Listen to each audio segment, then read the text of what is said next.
Hi friends, ഇന്ന് ക്യാരറ്റും പച്ചമാങ്ങയും കൊണ്ട് ഒരു പുഡിംഗ് ആണ് ഉണ്ടാക്കുന്നത്. അതിനായി ഒരു ക്യാരറ്റ് ചെറുതായി അരിഞ്ഞ് അടുപ്പത്ത് വയ്ക്കുക. അതിലേക്ക് വേകാൻ ആവശ്യമായ വെള്ളം 2 ടീസ്പൂൺ പഞ്ചസാരയും ചേർത്ത് വേവിച്ചെടുക്കുക. അടുത്തതായി ഒരു മാങ്ങ തൊലി കളയാതെ ചെറുതായി അരിഞ്ഞ് അടുപ്പത്ത് വയ്ക്കുക. വേകാൻ ആവശ്യമായ വെള്ളം ഒഴിച്ച് 3 ടേബിൾ സ്പൂൺ പഞ്ചസാരയും ചേർത്ത് വേവിച്ചെടുക്കാം. മാങ്ങയ്ക്ക് പുളി കൂടുതലുള്ളതുകൊണ്ടാണ് 3 ടേബിൾ സ്പൂൺ പഞ്ചസാര ചേർത്തത്. മാങ്ങയും ക്യാരറ്റും നന്നായി വെന്തിട്ടുണ്ട്. ഇനി ഇത് കുറച്ച് നേരം തണുക്കാനായി മാറ്റി വയ്ക്കുക.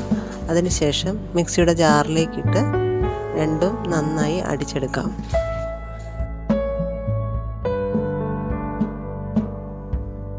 ഇനി ഇതൊരു പാത്രത്തിലേക്ക് മാറ്റി അടുപ്പിൽ വയ്ക്കാം.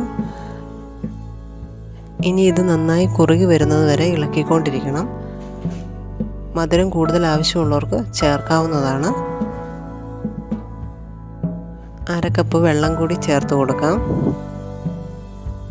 ഇനി ഇതിലേക്ക് 6 ടീസ്പൂൺ കോൺഫ്ലവർ 1/4 കപ്പ് വെള്ളത്തിൽ നന്നായി മിക്സ് ചെയ്ത് ഇതിലേക്ക് ചേർത്ത് കൊടുക്കാം.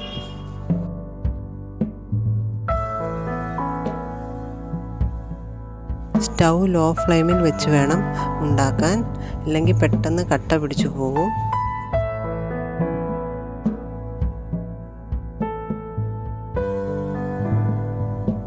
ഇതിനകത്ത് കട്ടയായി കിടക്കുന്നത് മാങ്ങയുടെ ചെറിയ ചെറിയ കഷ്ണങ്ങളാണ് കേട്ടോ, ഫൈനായിട്ട് അരച്ചിട്ടില്ല.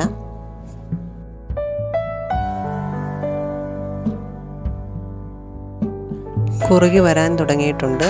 കുറച്ചുകൂടെ കുറുകി വരണം.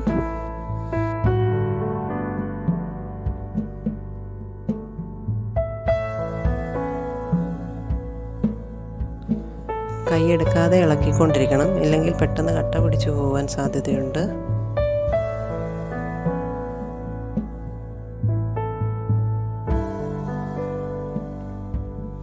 ഇപ്പോൾ നന്നായി കുറുകി വന്നിട്ടുണ്ട്.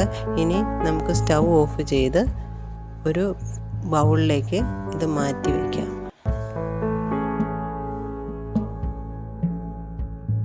ഇവിടെ ഒരു ബൗൾ എടുത്ത് വെച്ചിട്ടുണ്ട്. സ്റ്റീലിൻ്റെ ബൗളാണ് എടുത്തിരിക്കുന്നത്. ഡിസൈനൊക്കെ ഉള്ളൊരു ബൗളാണ്. ഇതിലേക്ക് നമുക്ക് ഒഴിച്ചു കൊടുക്കാം.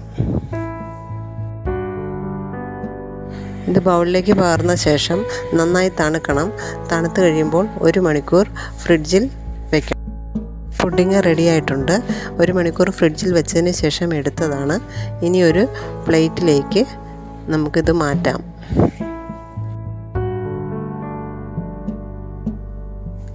മധുരവും പുളിയും ഒക്കെയുള്ള നല്ലൊരു പുഡിങ്ങാണ്. എല്ലാവരും ഇത് ട്രൈ ചെയ്ത് നോക്കണം. കുട്ടികൾക്കൊക്കെ വളരെ ഇഷ്ടപ്പെടും.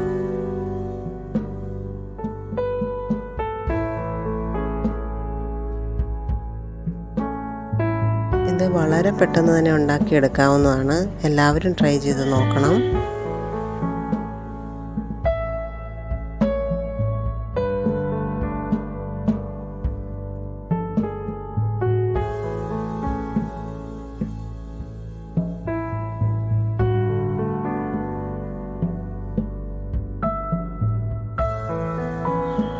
Thanks for watching.